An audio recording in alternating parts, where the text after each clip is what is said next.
This is another story in Hollywood where it gets you to think and have a deeper conversation.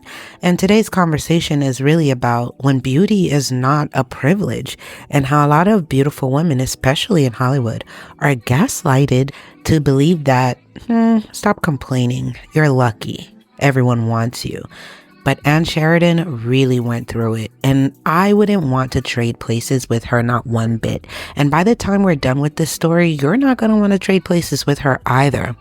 This is a story of the dangerous male ego, just how terribly men treated her, especially because she was successful and beautiful. Like, I can't even imagine. All she wanted was to be loved, to love, and just work and be successful. But she went through the ringer. We're going to get into it and more. But first, hey friend, welcome to my channel, Kareen Allude, where we deep dive and break down the most iconic stars through history.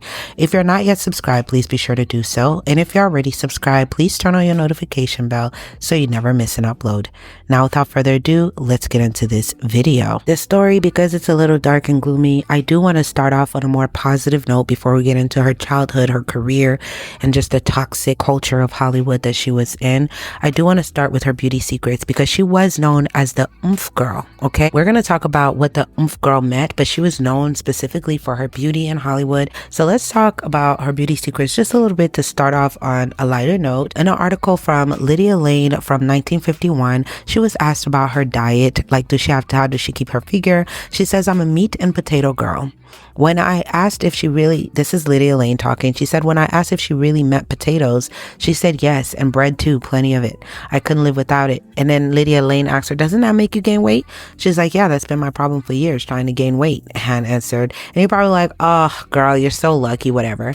But Anne Sheridan was very athletic. She played basketball in her college. She was from Texas. The countryside, was always a country girl outdoors. So it was really easy for her to stay slim. And of course, they wanted her more curvy in Hollywood. So they were actually trying to force her to gain weight. So she's not just saying that to be like, oh my goodness. They wanted her to be a little bit more filled in. They didn't want her to be as slim as she was. So for her, it was the opposite. She really desperately wanted to gain weight, but she couldn't, even though she was eating like meat, potatoes, and everything else. It was very difficult at the time because the beauty standards was different then. People didn't really care for you to look like, sickly, thin, or whatever. They wanted their girls to have a little bit more va-va-voom to their bodies, right? So she said and continued, after I had pneumonia in 47, I was much too thin. No matter what I tried, I couldn't get my weight back. It's dreadful to go day after day and never feel like eating. That's the way it was with me. But Lydia Lane was telling, but you look so wonderful now. What did you do? She said, my doctor finally suggested I try vitamins, and that is all I needed. And said, I was so grateful to be able to enjoy food again. My weight went back to normal, and it always stays there now. It's wonderful to be able to fill out my clothes again. She started talking about fashion. She said, working in pictures has taught me a lot. Hollywood designers are fabulously clever in concealing your bad points and playing up your good ones. I think every woman should consider her own problem first. She should flatter her figure rather than slavishly try to follow fashion. Another point about clothes Anne brought out was the importance of feeling comfortable in what you are wearing. If you can't move or walk gracefully in a dress, it's no good. Recently, I bought a beautiful suit. It doesn't look tight, but binds across the shoulders, and I just never wear it. When it came to makeup, Anne also loved to go for a more natural look. She wasn't, because she was, a country girl, and I know she was known for her beauty, but she didn't really care too much about makeup. But Hollywood studios had people to do her hair, to help with her clothes and everything, so she just kind of trusted them to do everything for her. But when she would be the one choosing how she'd do her makeup or her clothes, like on her downtime, she always went for a natural look, barely no makeup, just gloss, and she believed in just, being free, being yourself. The main thing though is no matter how she ate, she believed in good sleep, at least getting 8 hours of sleep. She believed in staying hydrated and also trying not to stress too much, although her life was very stressful. She talked about a time where she couldn't really fall asleep. She had insomnia and she'd have work the next day, but she'd just lay there, eyes open, looking into the ceiling. It was really bad for her. It didn't help her nails. It didn't help her hair or anything like that. And then she also also believes in working out. She, like I said, used to play basketball. She stayed active, be on her feet. She was just a very active, staying up, not really staying still for too long. That was the kind of personality that she had. She also loved to dance. She'd go dancing often and was known to be out and, partying and stuff with people. She was a very social person, which became a problem for her as she started dating, as you guys will see, because she was a social butterfly. Her favorite color was known to be black, so leave a black heart in the comments for her. Without further ado, let's hop into her childhood, right? So once upon a time in Denton, Texas, on the fateful February 21st, 1915, to be precise, the world welcomed its future silver screen siren, Clara Lou Sheridan. She was the youngest of 5 children born to George W. Sheridan, a garage mechanic who could fix any wheels, and Lula Stewart, whose charm would light up a room. She had several siblings, and little did the world know that this feisty Texan would one day strut her stuff on Hollywood's grandest stages as Anne Sheridan, the oomph girl, a title that would be both a blessing and a curse. From her early days at Denton High School, Clara Lou was a force to be reckoned with. Whether she was dazzling audiences with her dramatic flair, singing with the college stage band, so she loved to sing, or breaking records on the North Texas women's basketball team. She was actually a really good basketball player. She was the epitome of multitasking, and she was a social butterfly, so she was in every scene, very popular young woman. But it was her sister Kitty's daring move in 1933 that catapulted Clara Lou into the limelight. Kitty entered her baby sister's photograph into a beauty contest, and voila, Clara Lou snagged a bit part in the Paramount film Search for Beauty. With that golden ticket, the Sheridan family was thrust into the dazzling and often treacherous world of Hollywood. But Clara Lou wasn't the only one to find fortune in Tinseltown. She changed her name to Anne Sheridan at the studio's insistence, for no reason at all, because there was nothing wrong with Clara Sheridan, but they thought, nah, it just didn't sound right. Supposedly for marquee appeal. However, her Texan charm didn't always sit well with the Hollywood elites. Often pigeonholed into forgettable roles, she found herself frustrated and fighting to prove herself. The Harvard Lampoon even labeled her as least likely to succeed, which frankly was a low blow for a woman with such tenacity. As she navigated the murky waters of Hollywood, she became all too familiar with disappointment. Long hours at Paramount saw her only being used as a body double on screen, attending premieres just to catch a fleeting glimpse of her own ankle on screen.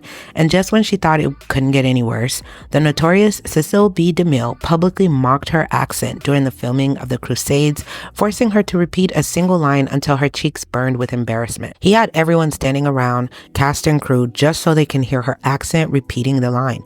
Everyone just kept on laughing and laughing while Anne Sheridan was embarrassed, but felt pressured to comply. She would later say she was thankful for that critical moment because it helped her to polish her accent so she could be more acceptable on screen. But yikes, she was from Texas, an American state, and was made fun for having an accent that originated from America. That shows you the times. If Americans could get it, imagine how it must have been for immigrants. And she's not the first. Like Ava Gardner, we did a video for her too. She had to change her accent because she had a country girl accent. They didn't like it. They didn't deem it proper. You had to sound like you were more from up north to show that you were educated, right? Very biased in Hollywood during that time. On top of that, because of her accent, they didn't want to use her in any projects and made it clear that she was only good for showing her ankles or arms until she figured out how to speak properly. Frustrated and tired of being typecast, she made a bold move. She switched agents and landed a small but pivotal role in Sing Me a Love Song in 1936 at Warner Bros. Here, she finally began to shine, catching the eye of casting director Max Arnault, who offered her a contract. But the bittersweet taste of success came with a catch. A journalist's offhand comment about her oomph in photos would forever haunt her. Soon she was dubbed the oomph girl by studio execs, reducing her to a pretty face rather than acknowledging her acting prowess. In March 1939, Warner Bros. Announced Sheridan had been voted by a committee of 25 men as the actress with the most oomph in America. Oomph was described as a certain indefinable something that commands male interest, a je ne sais quoi, if you may. She received as many as 250 marriage proposals from fans in a single week after that announcement. So it was great publicity, and men started to be really obsessed with her. But true chaos struck when a UCLA fraternity boy, in his infatuation for Sheridan, handcuffed himself to her at a theater. So she went to the theater for a premiere, and yeah, he came and just handcuffed himself to her. What was her security? She was mortified. The studios did nothing to prevent this type of behavior and allowed it because it was good publicity. The constant male attention and obsession with Ann Sheridan was driving up movie tickets, so they did little to protect her or even provide good enough security because they wanted her to appear quote-unquote accessible. She was, of course, mortified and grew to hate this oomph girl title even more. It placed her in danger, and she was constantly being flirted with and harassed without her consent.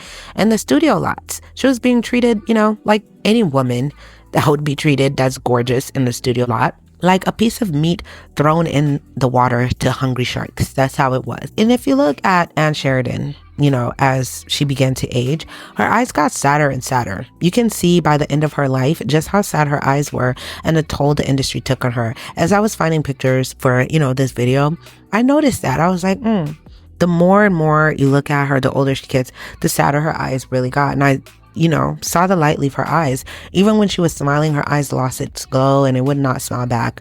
This vivacious woman was slowly becoming jaded and felt she could not escape her own skin. Her beauty was a sin, a dark cloud that loomed over her head. She couldn't just quit because people were like, girl, why not just quit?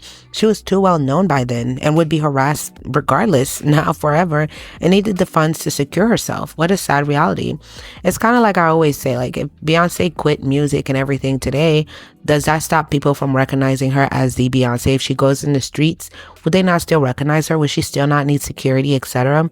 But back then, the way they did those stars, they didn't have enough to just quit and for a lifetime be able to provide security for themselves. They were barely paying these people. And even if they made millions, it went millions different ways and they would die broke, basically. So she had to keep working to protect herself.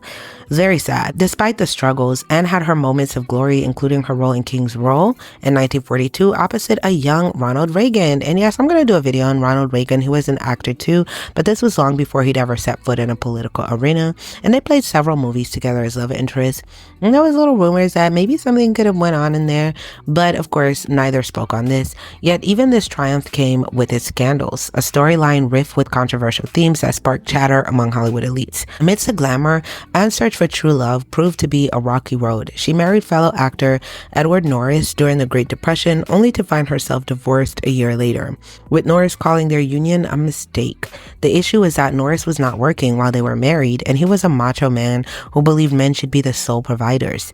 Ann Sheridan was the only one working at the time. It was the Great Depression, and opportunities were scarce, so she was making good money in Hollywood, and Norris' ego eventually just couldn't handle it. His reason for the divorce was that she was too focused on being a career girl. Ouch. Anne was heartbroken and was learning a tough lesson as a successful woman. She would have to be very careful who she married.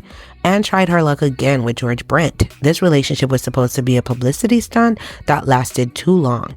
While Anne was not supposed to really catch feelings because it was a fake relationship by the studios, of course, her being a lover girl just wanting to be in love, she ended up falling in love and catching feelings. Brent, though, was only in there for the opportunity and to boost his popularity, but he didn't mind playing along, and if she was naive enough to fall in love, hey, why not? You know how the studios like to set things up. The public loved their relationship and was eating it up, so things went to the next level. Their whirlwind romance led to marriage, but soon their differences became glaringly obvious, like an argument over carrots that spiraled into a dramatic breakup. Yes, they broke up over carrots.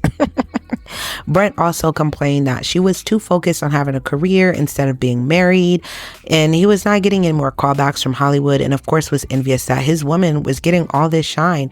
Seems like Anne made the same mistake twice, and also he didn't like how social she was. He was more of a recluse and wanted to, hey, stay home, let's not go anywhere, but she was like, hey, I have friends, I have a life, let's go out too every now and then. I don't just want to be home. Their personality differences was just way too much. And on top of that, Brent called the press to tell them that he never wanted the divorce, that it was all her idea, which was a lie. She didn't want the divorce, he did. You see, the times were so conservative back then that whoever asked for a divorce was seen as sinful and morally corrupt. You could lose roles and favor from the media. And Brent knew this, and this was his last act of sabotage against Sheridan. Like, if I'm gonna leave you, I'm gonna make sure I ruin your career. But she ended up bouncing back from that. Sheridan then engaged in a romantic affair with Mexican actor Rodolfo Acosta, with whom she appeared in 1953's Appointment in Honduras. She and the married Acosta shared an apartment in Mexico City for several years, and Sheridan was charged with criminal adultery in Mexican federal court in October 1956.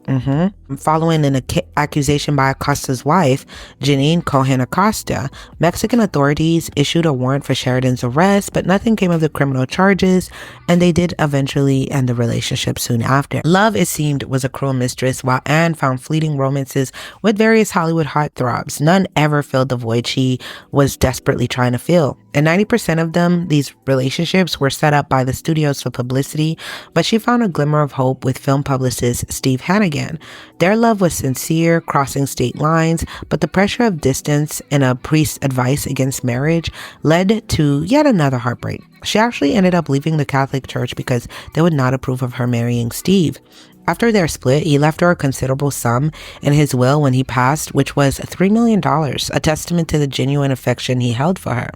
As the years rolled on, Anne found herself embracing a carefree lifestyle, dating around and riding motorcycles, but her heart still craved something deeper, something that wouldn't fizzle out like so many relationships before.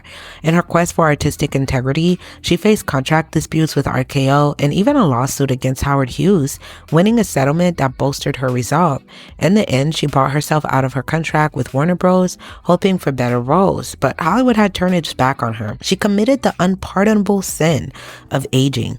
When she became 40, Hollywood no longer had any interest in her. They were just plain blunt and rude about it. Her beauty was faded in their eyes, and she has lost all her oomph. Just when it seemed her career had fizzled out, a new opportunity arose in the form of a TV sitcom, Pistols and Petticoats, and finally, she felt fulfilled. And she even found love again with actor Scott McKay.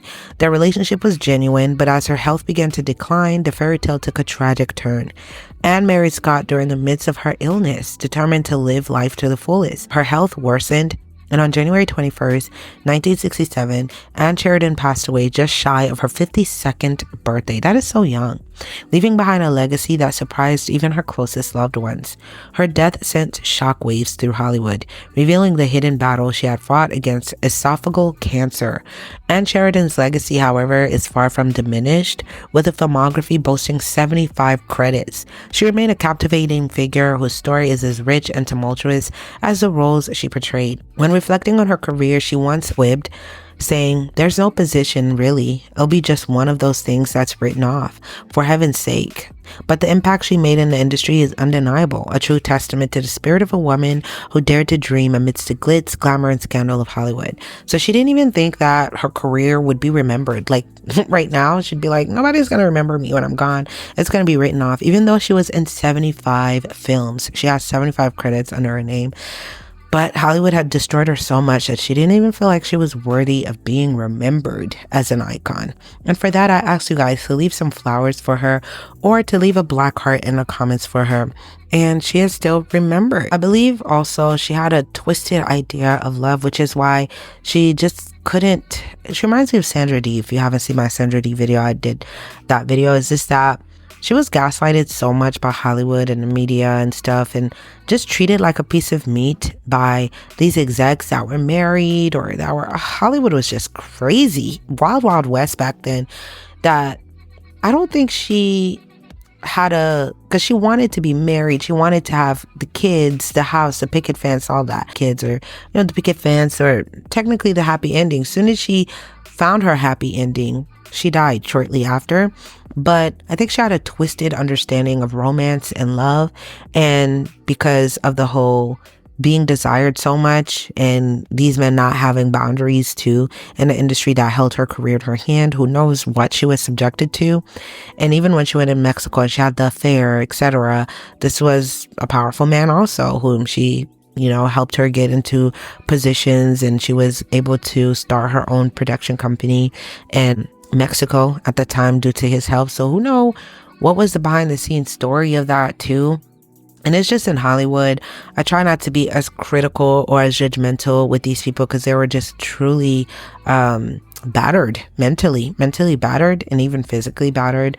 And understanding of reality is not like our understanding of reality. The way they live, the way they make their decisions is far from how we would make our decisions. It's just a completely different world, a completely dark world. So we have to look and, judge it differently. So I do always have a little soft spot for women of that era too, especially the younger ones that started in the industry very young. It's very tough. It's a very tough industry to navigate, because even if you left the industry, the era was also not very kind to women. It was not very kind to women, and there wasn't many options, so comment below your thoughts. And I ask you this question: do you still believe beauty is a privilege? Is beauty a privilege? Or is there times when beauty is not necessarily a privilege? Like, beautiful women go through it the most. They seldom really do find true love, because people want them for their physical attributes, which is what it was for Anne. And she really wanted true love desperately. She would never find it, because everyone that wanted to approach her, either they were already married and didn't want to leave their wives, just like that guy in Acosta in Mexico. He never left his wife. They wouldn't, be with her exclusively, or they'll get with her for opportunities, or once they had her, grew tired of her. It's unfortunate. Is it impossible for a beautiful woman to find love? No, not at all. Not at all. Not at all. But it is rare. It is rare. And they do have to go through the process of elimination a lot more, and really have to make sure that the person is there for them. And her life is a testament of that. And she was also hated for her beauty and for her strength as well by the men. The same men that wanted to lay with her wanted to humble her and make fun of her. They wanted to humble her, especially because she was very career driven, took her career very seriously. She was very intelligent. She went to college and all that. Even though she had the accent, they were making fun of her accent like she was not intelligent. This was a multitasking, active and within her college, playing basketball, in the band, have a social life, and keeping her grades up. This was not a dumb woman, but they made her out to feel so dumb, especially because of how beautiful she was. And you could just see the sadness in her eyes. But comment below what other videos you guys would like to see. I love you guys so much. Thank you for tuning in. I will see you in the next one.